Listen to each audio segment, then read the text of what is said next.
बढ़ाते हुए आज कुछ फिर से एक अद्भुत कॉन्सेप्ट सीखेंगे, कुछ ऐसा मिरेकल की तरह बाजार में कि आप ट्रेड को एग्जीक्यूट कीजिए और वहां से आपकी प्रॉफिटेबल होने की पॉसिबिलिटी हर हाल में आ जाए। दूसरी बात, कुछ हम लोग जो भी सेटअप सीखने वाले हैं उससे रिलेटेड एक दो मैं आपको हिडन जेम्स बताऊंगा कि वो हिडन जेम्स ऐसे तरीके की प्राइस को बस पहचान लीजिए कि यहां से मोमेंटम क्या होगा फर्दर। ठीक है, ये तरीके। तीसरी बात, आपको बहुत परेशानी होती है प्रॉफिट बुकिंग कहाँ करनी होती है, प्राइस में निकलना कब है, एंटर तो मिल गया। चौथी, टाइम फ्रेम को लेकर कि टाइम फ्रेम कैसे डिसाइड करें। ये सारे आपके दिए गए तर्क हैं कि जब भी सेशन करूं तो इन सारे चीज़ों को मैं मेंशन करते हुए आगे बढ़ूं। ठीक है, आपको भी अगर अपनी कोई राय रखनी है इस तरीके की, जो मैं पॉइंट्स आपको कोई भी सेशन करते समय ध्यान रखूं और उनको आगे ले जाकर आपको ज़रूर उसके बारे में कुछ ना कुछ सुझाव दूं, तो नीचे डिस्क्रिप्शन में आपको टेलीग्राम और व्हाट्सएप ग्रुप के लिंक मिलेंगे, वहां जाकर आप ज्वाइन करके अपने सारे सुझाव रख सकते हैं जिनको मैं आगे के सेशंस में ध्यान रखूंगा और क्लास में ज़रूर मेंशन करूंगा। चलिए शुरुआत करते हैं।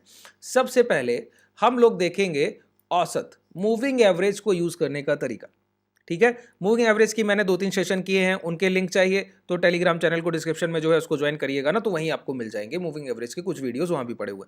ठीक है, वहां से आप देख सकते हैं। देखिए मैं आपको बताऊं, मूविंग एवरेज में एक रिलेवेंट मूविंग एवरेज जिसको सभी यूज करते हैं उसको कहते हैं 20 का मूविंग एवरेज। जैसे आज मैंने दोपहर में जो सेशन किया बॉलिंजर बैंड पर, चैनल ओपन कीजिए, वहां पर आपको लिंक मिल जाएगा, वो वीडियो भी मिल जाएगा। बॉलिंजर बैंड का मीडियन मतलब 3 लाइनों में से बीच का जो लाइन है वो 20 का मूविंग एवरेज होता है, 20 का औसत। अच्छा, 20 का औसत कैसे रिलेवेंट हो सकता है? सबसे ज्यादा वरीयता अगर बाजार में दी जाती है या तो 20 के मूविंग एवरेज को, उसके बाद अगर दी जाती है तो 50 के मूविंग एवरेज को।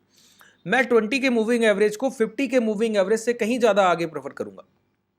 ठीक है, हालांकि आप किसी मूविंग एवरेज से प्रॉफिटेबल नहीं होंगे, आप एवरेज को उपयोग करने के तरीके से प्रॉफिटेबल होंगे। एवरेज तो सभी यूज कर रहे हैं, कौन प्रॉफिटेबल दिखता है आपको? आप भी जाने कब से कर रहे होंगे। ठीक है, तो उसको तरीका इंप्लीमेंट कैसे करना है, एग्जीक्यूशन कैसे करना है, वो ज्यादा महत्वपूर्ण हो जाता है। देखिए 20 के मूविंग एवरेज को रिलेवेंट बनाते हैं दो टाइम फ्रेम। पहला टाइम फ्रेम 1 आवर का टाइम फ्रेम, बिल्कुल क्लियर बोल रहा हूं, 1 घंटे के टाइम फ्रेम पर। दूसरा 1 डे टाइम फ्रेम। अच्छा, क्यों ऐसा है? देखिए 20 का मूविंग एवरेज अगर आप डेली पर यूज कर रहे हैं मतलब वो आपको 20 दिन का औसत दे रहा है, और एक महीने में टोटल नंबर ऑफ सेशंस होते हैं 22। इसका मतलब है, और एक दो हॉलीडेज और पड़ गए तो लगभग लगभग पिछले एक महीने का औसत भाव निकाल कर देता है जो डेली टाइम फ्रेम पर है, वो है 20 का मूविंग एवरेज। अच्छा, 20 के मूविंग एवरेज में जो 20 है वो एक कैंडल, दो कैंडल, एक कैंडल, जैसे एक डेली टाइम फ्रेम लगाया तो एक कैंडल एक दिन का, दूसरा कैंडल दूसरे दिन का, तीसरा कैंडल तीसरे दिन का, ऐसे टोटल नंबर ऑफ 20 होते हैं, तो टोटल 20 कैंडल्स का औसत है। तो अगर हम लोग डेली टाइम फ्रेम पर लगाएं तो 20 दिन की 20 कैंडल बनी होंगी, तो हमको 20 दिन का औसत मिल रहा है। ठीक है, तो 20 का मूविंग एवरेज क्या बता रहा है? प्रीवियस पिछले एक पूरे महीने की खरीदारी या बिकवाली का औसत भाव बता रहा है। अच्छा एक बात बताइए, पिछले एक महीने की खरीदारी या एक महीने की बिकवाली का एवरेज प्राइस अगर पिछले महीने, और क्लोजिंग, सोर्स क्लोजिंग रखना है, सिंपल मूविंग एवरेज यूज करना है। ठीक है, अब देखिए अगर पिछले एक महीने की क्लोजिंग, ऐसे देखिए कि 1 दिसंबर को प्राइस क्लोज किया 100 रुपए पर, 2 दिसंबर को क्लोज किया 105 पर, 3 दिसंबर को क्लोज किया 110 पर, 4 दिसंबर को क्लोज किया 115 पर। आपसे कोई पूछे 4 दिनों का औसत बताइए, आप चारों को जोड़ देंगे और डिवाइड बाई 4, क्योंकि टोटल नंबर ऑफ क्वांटिटी कितना है 4। ये औसत का तरीका हुआ ना, यही फॉर्मूला होता है। तो जो भी डेटा निकल कर आएगा, जो भी वैल्यू निकल कर आएगी, बता देंगे ये औसत भाव है। तो 1 2 3 4 चौथे दिन की क्लोजिंग क्या है 115। औसत जो भी आएगा वो लगभग लगभग 107 108 के आसपास कहीं मिलेगा, लगभग लगभग, अमूमन बता रहा हूं, पूरी तरीके से क्लियर नहीं। ठीक है, तो 107 108 के आसपास मिलेगा। अब देखिए प्राइस की लास्ट क्लोजिंग क्या है 115 और औसत क्या है 107, मतलब एवरेज प्राइस के ऊपर भाव ट्रेड कर रहा है, और ट्रेंडिंग भी है। देखिए 100 से 105, 105 से 110, 110 से 115। तो ये प्राइस किस में चल रहा है? बाइंग में चल रहा है, खरीदारी में। इसको हम कहते हैं पॉजिटिव प्राइस, जो पिछले महीने की खरीदारी से एवरेज प्राइस से ऊपर चला है। मतलब अगर कोई प्राइस अपने औसत भाव के ऊपर ट्रेड कर रहा है तो उसको हम पॉजिटिव थिंकिंग से देखेंगे कि खरीदारी का अवसर ढूंढेंगे। ठीक है, अगर कोई प्राइस 20 मूविंग एवरेज के नीचे ट्रेड कर रहा है तो उसको हम लोग नेगेटिव थिंकिंग से देखेंगे, बिकवाली के औसत अवसर ढूंढेंगे, सेलिंग, शॉर्ट सेलिंग करने की कोई अपॉर्चुनिटी देखेंगे, और ऊपर है तो लॉन्ग करने की अपॉर्चुनिटी देखेंगे। बात क्लियर हो गई? पहला पॉइंट। दूसरा देखिए, मैंने कहा 1 आवर टाइम फ्रेम पर भी यूज करते हैं। 1 आवर टाइम फ्रेम पर क्यों यूज करते हैं? एक बात बताइए, एक पूरे ट्रेडिंग सेशन में कितना समय आप ट्रेड करते हैं? अगर घंटे में देखा जाए तो आप कहेंगे 6.25 घंटे, अगर पोस्ट मार्केट को मिला दे बाकी 6 घंटे। तो 3 ट्रेडिंग पिछले, मैं कहता हूं ना 3 का आंकड़ा, पिछले जब भी आप इंट्राडे में बैठिए तो पिछले 3 दिन की खरीदार और बिकवाल ने जो भी कैसे खरीदारी की, जो भी प्राइस एक्शन रहा, उसको देखकर बैठिए, वही फॉलो होगा, वही कहीं ना कहीं एक दूसरे को बार बार रिपीट कर रहे होंगे। बताया है कि नहीं बताया? तो देखिए, अगर एक दिन में 6 घंटे और 3 ट्रेडिंग सेशंस में 18, तो वही 20 के आसपास पहुंच गए। तो लास्ट 20 कैंडल्स 20 घंटों का औसत निकाल कर दे रहा है, जिसमें पिछले 3 दिन की एवरेज भाव निकाल कर दे रहा है, एवरेज प्राइस पिछले 3 ट्रेडिंग सेशन का, और उसके लास्ट ट्रेडिंग सेशन 3 दिन के जस्ट पहले के ट्रेडिंग सेशन के लास्ट 2 घंटे। मैं बताता हूं ना, amateurs opens the market and professional closes the market. बाजार को हम जैसे छोटे रिटेलर ओपन करने के समय ट्रेड करते हैं, बिड करते हैं, और प्रोफेशनल क्लोजिंग टाइम पर बिड करते हैं। तो बड़े पैसे का डेटा क्लोजिंग आवर में मिलता है, मतलब पिछले 3 ट्रेडिंग सेशन का पूरा डेटा और चौथे लास्ट 4th ट्रेडिंग सेशन का लास्ट 2 घंटे के डेटा का औसत, खरीदारी या बिकवाली जो भी। तो वहां भी आवली टाइम फ्रेम के प्राइस ऊपर ट्रेड कर रहा है तो पॉजिटिव अप्रोच रखेंगे, नीचे कर रहा है तो नेगेटिव।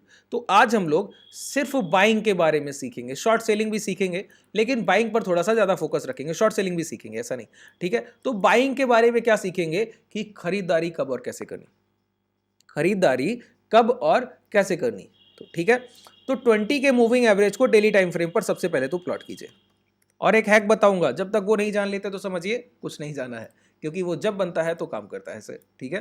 देखिए, यहां पर मैं आपको बोलता हूं, प्राइस एक एवरेज को इस तरीके से डिफाइन कीजिए, ये एवरेज हो गया, ठीक है, और प्राइस पहले से 20 मूविंग एवरेज के नीचे कैंडल बना रहा है, इस तरीके से चल रहा है। एक दिन प्राइस 20 के मूविंग एवरेज के ऊपर आ गया ना, आ जाने दीजिए, आ गया है, अभी कोई ट्रेड एग्जीक्यूट नहीं करना है। अब आने के बाद जब प्राइस अगले सेशन में भी चल रहा है तो भी चलने दीजिए, अभी भी कोई ट्रेड एग्जीक्यूट नहीं करना है। जब तक कोई रिट्रेसमेंट, किसी भी एवरेज के ब्रेकआउट के बाद जब तक पहला रिट्रेसमेंट नहीं होता है, कोई ब्रेकआउट के वैलिड होने के लिए हम लोग कोई एजम्पशन नहीं करते। ये प्राइस को चलना है 90 डिग्री के एंगल में, पूरा चले जाइए, मैं ट्रेड एग्जीक्यूट नहीं करूंगा, सिंगल ट्रेड। आप क्या कीजिए, आप पहले किसी भी एवरेज को ब्रेक करने के बाद, ऊपर की तरफ हो या नीचे की तरफ हो, ब्रेक करने के बाद सबसे पहला काम कीजिए, वहां पर रुकिए या फिर रिट्रेसमेंट कीजिए, थोड़ा सा लौट कर आइए नीचे की तरफ, और उस लौट के आने में लास्ट स्विंग लो नहीं जाना चाहिए। लास्ट स्विंग लो को समझिए, प्राइस इस तरीके के हायर हाइस के फॉर्मेशन में चल रहा हो, ऊपर एक 20 का मूविंग एवरेज आ गया हो, इस तरीके से प्राइस चलते हुए ये ब्रेक कर दे। ब्रेक करने पे मैंने कहा लॉन्ग नहीं करना है, लॉन्ग नहीं करना है तो फिर प्राइस गिर जाए, और गिरने के बाद लो ब्रेक कर दे, लो ब्रेक करके प्राइस बस ये लास्ट स्विंग लो जहां से प्राइस मुड़कर रिवर्स होके ब्रेकआउट की तरफ गया था और इस एवरेज को ब्रेक कर दिया था, उस एवरेज के ब्रेक करने के बाद जब रिट्रेसमेंट हो तो औसत के नीचे तो भाव आ सकता है, ध्यान रखिए, औसत के नीचे प्राइस आ सकता है, लेकिन लास्ट स्विंग लो के नीचे प्राइस नहीं आना चाहिए, लास्ट स्विंग लो के नीचे प्राइस नहीं आना चाहिए। बिल्कुल क्लियर हुआ पॉइंट? तो देखिए, पहला एक इंपैक्ट में हाई बनने दीजिए, अभी लॉन्ग नहीं करना है, प्राइस लौट के आएगा और दोबारा जाकर अगर इस हाई को ब्रेक कर दिया, अब लॉन्ग कीजिए, स्विंग लो का स्टॉप लॉस है, स्विंग लो का। आप कहेंगे ये एसएल एरिया बड़ा है, मैं कहता हूं हेजिंग सीखिए, हेजिंग सीखिए, कोई एसएल एरिया बड़ा नहीं है। आप 50 पॉइंट का एसएल लेके 50 पॉइंट का एसएल लेके 20 पॉइंट लॉस बुक करेंगे, मैं 200 पॉइंट 250 300 पॉइंट दूर अपना एसएल प्लान करूंगा तो भी 20 पॉइंट का लॉस बुक नहीं करूंगा। समझिए, ये हेजिंग होती है। अगर हेजिंग आपको सीखनी है तो देखिए, अभी मैंने जस्ट शुरुआत की है बेसिक से ऑप्शंस को सिखाने की, ऑप्शन एंड फ्यूचर को बिल्कुल बेसिक से जस्ट अभी बैच में शुरुआत की है। अगर आप जो एनरोल करना चाहते हैं तो नीचे आपको डिस्क्रिप्शन में कॉन्टैक्ट डिटेल मिल जाएगी। मैं बस बता रहा हूँ कि कैसे भूमिका बना रहा हूँ अभी ट्रेडर्स की, कि क्या ऑप्शन सेलिंग होती है, क्या हेजिंग होती है, सेलिंग से हेजिंग कैसे अलग है। कई लोग समझते हैं कि मार्जिन आपको 80,000 1 लाख रुपया देना पड़ता है एक लॉट को शॉर्ट करने के लिए। नहीं भाई, 30-35 हज़ार इनफ फंड होता है आपके पास, 30 to 35,000 एक लॉट की पोजीशन के लिए इनफ फंड होता है। कोई बहुत पैसा देकर हेजिंग नहीं कर रहा है ट्रेडर्स, ऑप्शन सेलिंग को इतना कॉस्टली नहीं है, बस अभी आप तरीका नहीं समझते हैं, इस वजह से ऐसा बोल रहे हैं, ठीक है। और हेजिंग एक ऐसा टूल है कि जहां पर आप अपने एसएल एरिया को 500 पॉइंट दूर रखेंगे, और ट्रेड अगर आपके फेवर में नहीं भी गया तो 500 पॉइंट अगेंस्ट जाएगा तो भी आप लॉस नहीं करेंगे। 500,000 पॉइंट आपके अगेंस्ट मोमेंटम की आप टैकल कर सकते हैं, ये हेजिंग का एक सबसे बड़ा बेनिफिट है, ठीक है। तो मैंने आपको क्या बताया, बताइए, एवरेज के ऊपर प्राइस आ जाए और इम्पैक्ट में जो हाई लग जाए, दोबारा लौट के आने पर यहां पर अभी शॉर्ट सेलिंग नहीं करनी जब तक लास्ट स्विंग लो नहीं जाता, अभी लॉन्ग नहीं करना जब तक लास्ट स्विंग हाई नहीं जाता। अगर लॉट के प्राइस निकल गया तो अब लॉन्ग करना है, अब लॉन्ग करना है। बात क्लियर हो गई? बिल्कुल क्लियर है। चलिए अब देखिए यहां पर इस तरीके की लॉन्ग पोजीशन मैं आपको दिखाऊं, आइए ध्यान रखिए। जो जो कॉन्सेप्ट बताता हूं एक एक कॉन्सेप्ट पे निगाह रहनी चाहिए। देखिए अभी तक एक बार भी ब्रेकआउट नहीं हुआ, यहां पर प्राइस देखिए निकल के गया, निकल के गया, इंपैक्ट में हाई क्या लग गया ये, और मैंने कहा लास्ट स्विंग लो ध्यान कर लीजिए, बहुत ध्यान से समझिए। मैंने कहा लास्ट स्विंग लो ध्यान कर लीजिए क्या लगे, तो लास्ट स्विंग लो क्या लगे हैं बताइए, लास्ट स्विंग लो लगे हैं ये, ठीक है। लास्ट स्विंग लो क्या लग गया ये, लास्ट स्विंग लो लगने के बाद प्राइस ऊपर गया और ये जब हाई लग गया तो मैंने कहा लॉट के रिट्रेसमेंट के बाद जब लॉट के जाए तो जब इस हाई के ऊपर निकलेगा तब लॉन्ग करेंगे। अभी बताया ना कि प्राइस इस तरीके का ब्रेकआउट करे और रिट्रेसमेंट के बाद दोबारा लॉट कर इस हाई के ऊपर जाएगा तो लॉन्ग करेंगे, और लास्ट स्विंग लो ब्रेक करने से पहले पहले एवरेज के नीचे आ जाएगा, कोई तकलीफ नहीं। यहां एवरेज के नीचे आ गया ये तकलीफ नहीं है, तकलीफ ये है हाई के ऊपर नहीं निकला और लो के नीचे हाई के ऊपर निकलने से पहले आ गया। अब हाई लो के नीचे पहले आ गया ना तो शॉर्ट सेलिंग बनेगी। जब लो के नीचे प्राइस एक बार इंपैक्ट में मूविंग एवरेज को ब्रेक करे, लौट कर आए और स्विंग लो को ब्रेक कर दे तो सबसे बड़ी शॉर्ट सेलिंग होती, सबसे बड़ी शॉर्ट सेलिंग वहां पर होती, ठीक है। तो यहां पर देखिए लो ब्रेक हो गए तो प्राइस ने एक बड़ा डाउनफॉल दे दिया। अब देखिए प्राइस में दोबारा से सेटअप बनने जा रहा है, फिर से प्राइस इस हाई को ब्रेक करके ऊपर गया ना। मैंने कहा जहां तक जा रहा है चलने दीजिए, पहला रिट्रेसमेंट होने दीजिए। अब यहां पे पहला रिट्रेसमेंट देखने को मिला, प्राइस दोबारा से मूविंग एवरेज के नीचे आया। एवरेज के नीचे आने में मैंने कहा कि स्विंग लो ब्रेक नहीं होने चाहिए, तो या तो ये स्विंग लो मान लीजिए या जो आप प्रेफर करें, क्योंकि प्राइस लौटने के बाद यहां से ब्रेकआउट हुआ तो ये स्विंग लो भी आप मान सकते हैं। तो प्राइस जब लौटा तो स्विंग लो के नीचे जाने से पहले दोबारा ऊपर आया तो हाई ब्रेक कर दिए। अब मैंने कहा लॉन्ग बनेगा, अब लॉन्ग का ट्रेड एग्जीक्यूट करना है और ये आपके पास टारगेट है, ये आपके पास टारगेट है। बात क्लियर हुई? अब आइए, अब देखिए मैंने आपसे पहले बोला कि मैं आपको एक तरीका बताऊंगा, एक प्रॉपर कॉन्सेप्ट जिससे आप अपनी प्रॉफिट बुकिंग भी कर सकते हैं और ये पहचान सकते हैं कि कब कौन सा प्राइस क्या करने वाला है। क्या बोला मैंने? कब कौन सा प्राइस क्या करने वाला। मैं आपको एक फॉर्मेशन पढ़ाता हूं क्लास में, बहुत बार बताया भी है। नीचे टेलीग्राम को ओपन करेंगे, डिस्क्रिप्शन में लिंक है, वहां पर आपको डोजी फॉर्मेशन का वीडियो मिलेगा, उसको देखिएगा। मैं आपको एक तरीका बताता हूं कि जब भी प्राइस एक इस तरह का कैंडल बनाए जिसमें बॉडी साइज ना के बराबर हो तो इसको हम कहते हैं अनरिजल्टेबल कैंडल, कि इसमें कोई परिणाम नहीं है, बायर सेलर पूरी तरीके से इक्वल है, पूरी तरीके से बॉडी साइज ना के बराबर। देखिए डोजी के फॉर्मेशन ऐसे भी हैं कि बॉडी साइज थोड़ा मिल जाए, थोड़ा बड़ा मिल जाए या फिर ऊपरी लेवल में मिल जाए। मैं कहता हूं ऐसा फॉर्मेशन जिसमें इस तरीके की लकीर जैसी दिखे बॉडी साइज की जगह, बॉडी साइज की जगह इस तरीके का एक लाइन की तरह रिप्रेजेंट कर रहा हो कि कॉस्ट टू कॉस्ट 100 पर भाव खुला, एक्यूरेट 100 पर बंद हो गया। ये बायर या सेलर के प्रेशर को दिखाता है, ये कैंडल बायर या सेलर के प्रेशर को दिखाता है कि कितनी ज्यादा खरीदारी का प्रेशर होगा। एक ही भाव पर रुक कर रह गए, अच्छा एक दिन हो तो ठीक बात है, अगर 2 3 4 दिन हो रहा है और एक ही जोन में ऐसे हो रहा है या फिर ऐसे हो रहा है या फिर कैसे भी, मतलब नियर बाई औसत, नियर, अच्छा एवरेज प्राइस सबसे एक ऐसा प्राइस है जहां से निर्णायक भूमिका निभाएगा। सोचिए 20 कैंडल्स का औसत आप डेली टाइम फ्रेम पर लें और प्राइस ऊपर जाके दोबारा लौटकर यहां पर आ जाए तो ये पिछले 20 दिनों की जो औसत खरीदारी है उसके पास प्राइस आया कि नहीं आया। तो यहां पर कितना प्रेशर होगा बायर को बाइंग करने का, बहुत जोर होगा ना कि किसी तरीके से खरीदारी कीजिए, आपके औसत भाव के पास खड़े हैं, नहीं तो आपके औसत भाव के नीचे निकल जाएंगे प्राइस। तो वहां पर अगर एवरेज प्राइस के ऊपर 3 से 4 कैंडल या 2 कैंडल इस तरीके से नो बॉडी साइज बन जाए तो एवरेज प्राइस के ऊपर बन रहा है तो पॉजिटिव डायरेक्शन। क्या कह रहा हूं, बहुत ध्यान से सुनिए, यहां पर आपको कहीं भी एसएल हंटिंग देखने को नहीं मिलेगी। और टारगेट रखिए 1:3, 1:4, 1:5, जो मन रखिए आप, जो आपका मन करता है रखिए, और एसएल एरिया इतना छोटा और टारगेट बहुत बड़े बड़े। ये अल्ट्रा प्रो सेटअप है सर, ठीक है। मैं क्या बोलता हूं, 20 के मूविंग एवरेज के नीचे अगर 3 से 4 डोजी फॉर्मेशन हो गए और अगर ऊपर 2 से 3 से 4 डोजी फॉर्मेशन हो गए, अगर डोजी फॉर्मेशन से ब्रेकआउट होते हुए 2 दिन और डोजी फॉर्मेशन इसके ऊपर हो गए, मतलब 3-4 सेशन या तो नीचे ट्रेड करे तो नेगेटिव, ऊपर ट्रेड करे तो पॉजिटिव, और जस्ट एवरेज के नीचे होगा और जस्ट एवरेज के ऊपर होगा, जस्ट एवरेज के ऊपर पॉजिटिव और जस्ट एवरेज के नीचे नेगेटिव, ठीक है। अब swing high swing low mark कर लीजिए। देखिए क्या कह रहा हूँ, समझिए। यहाँ पर 3 फॉर्मेशन हुए, 4 हो गए मान लीजिए, 4 दिन प्राइस इस तरीके से फॉर्मेट किया, ठीक है। और मैंने कहा कि इसके पहले प्राइस एक हाई लगाकर आया था, अब ये इस तरीके का मोमेंटम दिखा रहा है और एवरेज प्राइस के ऊपर मैंने कहा स्विंग हाई मार्क कर लीजिए। इन कैंडल्स के हाई मत मार्क कीजिए, हो सकता है ट्रैप कर ले।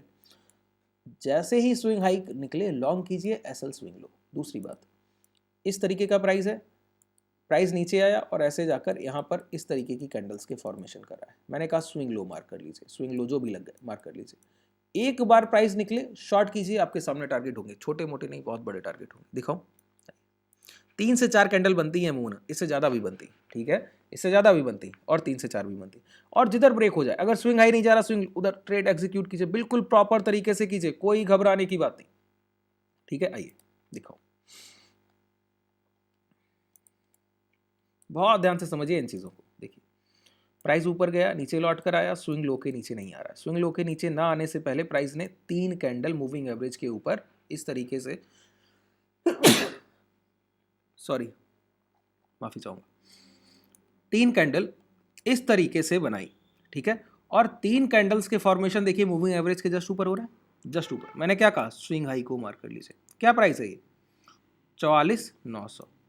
हाई क्या लग गया, 46,300। 44,900 और 46,300, पूरा 1400 पॉइंट का मोमेंटम है, 1400 पॉइंट। अच्छा आइए दोबारा आइए, प्राइस गया स्विंग हाई ये लग गए। अब प्राइस एक सेशन तो ऊपर डोजी बनाया, अगला सेशन नेट टू नेट इसी पर बनाया और नेक्स्ट सेशन लो के नीचे। अब हमारे मैंने क्या कहा, हाई लो मार्क करके बैठिए, बस हाई लो मार्क करके बैठिए, मोमेंटम आपका है, मोमेंटम आपका है। अब हाई ब्रेक हो जाते तो लॉन्ग कर देते, लो ब्रेक हो गए तो शॉर्ट करेंगे। शॉर्ट किया, यहाँ पर शॉर्ट किया, शॉर्ट करने के बाद 43,900 का बाजार कहाँ तक गिर गया, 42,100 तक, लगभग लगभग 17-1800 पॉइंट का मोमेंटम वन साइड। दोबारा आइए, जितनी बार आप बोलेंगे उतनी बार आपको दिखाऊंगा, ठीक है। यहाँ पर एक कैंडल नीचे डोजी बना, अब देखिए यहाँ पर थोड़ा बहुत बॉडी साइज था कि नहीं था। यहाँ पर कंपेयर कीजिएगा जरा, बहुत ध्यान से देखा कीजिए। देखिए प्राइस में सब कुछ सेटअप नहीं होता है सर, चीज़ों को सीख लीजिए, वो बहुत देर तक काम आएंगी। सेटअप तो एक बार काम आएगा, ठीक है, कैंडल्स बार बार काम आती हैं। मैं कोई भी ऐसा क्लास करता हूँ जिसमें मैं आपके लॉजिक्स पर बात करता हूँ कि आपके लॉजिक क्लियर किए जाएँ, प्राइस के डेटा को आप कैसे देखते हैं, स्ट्रक्चर को कैसे पहचानते हैं, वो क्लियर किया जाए, ठीक है। तो आप उसको कम पसंद करेंगे, बहुत ना पसंद कर देंगे, बहुत कम लोग उसको आखिरी तक पहुंच पाएंगे देखते देखते, है ना। और जब मैं सेटअप की बात करूं तो आप लोग आखिरी, मैं आपको बताता हूं, प्राइस स्ट्रक्चर को समझिए, भाव की परिभाषा को, लैंग्वेज को समझिए, उससे पूरी तरीके से जुड़ाव रखिए। इसके लिए मैं एग्जाम्पल भी देता हूँ, बताता हूँ कि नहीं बताता हूँ, कि अगर आप किसी अपने एक रिलेटिव के यहाँ गए और आपके परिवार के सदस्य आपके साथ है और किसी ने कोई ऐसी बात कर दी जो आपको पसंद नहीं है, आपके परिवार को पसंद नहीं, तो आप इस बात को पहचानते हैं कि मेरे परिवार के इस फैमिली मेंबर को ऐसी बात करना पसंद नहीं है, तो आपको उनका स्वभाव पता होगा कि वो कैसे रिएक्ट करेंगे। लेकिन दूसरे किसी व्यक्ति को, अनजाने व्यक्ति को आपके पास रखा जाए, आप उसके बिहेवियर को पहचानते हैं क्या, नहीं पहचानते, तो आप नहीं जानते। तो मैं कहता हूँ एक इंडेक्स को ट्रेड कीजिए और प्राइस बिहेवियर को पकड़ लीजिए कि बैंक निफ्टी ऐसे मोमेंटम करता है, तो ये बैंक निफ्टी का एक साइंस सेटअप है कि इसी तरीके का मोमेंटम होगा जब भी। अब देखिए कंपेयर कीजिए, यहाँ पर बॉडी साइज था डोजीज में, था कि नहीं था, तो मोमेंटम जब हाई के मिला तो इतना मिला। यहाँ पर जितनी डोजी बनी है बॉडी साइज ना के बराबर है, तो जब मोमेंटम मिला तो इतना बड़ा मिला। और इन डोजी में बॉडी साइज जो मैंने बताया बिल्कुल एक लाइन की तरह दिखेगा, लीनियर लाइन की तरह। अब जो मोमेंटम होगा वो कितना बड़ा होगा बताइए। तो मैंने कहा स्विंग हाई मार्क कर लीजिए, स्विंग हाई ये लगे, स्विंग हाई निकला तो 44,600 का इंडेक्स 48,600 हो गया, 4,000 पॉइंट का मोमेंटम, 4,000 पॉइंट्स का मोमेंटम। बात क्लियर हुई कि नहीं। इस तरीके से जब आप स्ट्रक्चर को देखेंगे तब आप प्रॉफिटेबल होंगे। और ऐसे में देखिए ये हिडन जेम्स है, मैंने कहा ना मैं आपको एक हिडन जेम बताऊंगा जैसे काम करता है प्राइस, इस तरीके से काम करता है प्राइस, ठीक है। आप डोजी फॉर्मेशंस को पहचानिए और नियर बाई मूविंग एवरेज बन रहे हैं, वही अनरिजल्टेबल कैंडल ही सबसे बड़ा रिजल्ट लेकर आएगी। बस स्विंग हाई और स्विंग लो को मार करके बैठिए और देखिए आपको कैसे प्रॉफिटेबल आप ट्रेडर बनते हैं, ठीक है। और ट्रेड करके देखिए, लाइव मार्केट में जाइए, जो जो कॉन्सेप्ट बता रहा हूं कहीं इस बाजार में देखने को मिलेंगे नहीं, किसी बुक में नहीं लिखे, प्रैक्टिकल मार्केट की अप्रोच है, मैंने ट्रेड किए हैं इतने सालों से, ठीक है। हमारे ट्रेडर्स कब से इन चीज़ों को ट्रेड करते हुए प्रॉफिटेबल, और आप लोग भी इन्हीं पर काम कीजिए, ठीक है। चलिए कोई भी डाउट रह गया हो तो नीचे कमेंट सेक्शन में बताइएगा। और अपने जिन लोगों की आप भलाई का सोचते हैं और जानते हैं कि बाजार में बहुत कुछ उन्होंने गंवाया होगा, तो उनके साथ ये शेयर कीजिए, वो लोग भी कुछ ऑथेंटिक जानकारी को समझें, सीखें और दूसरे लोगों के साथ शेयर करें। चलिए शुभ रात्रि, धन्यवाद।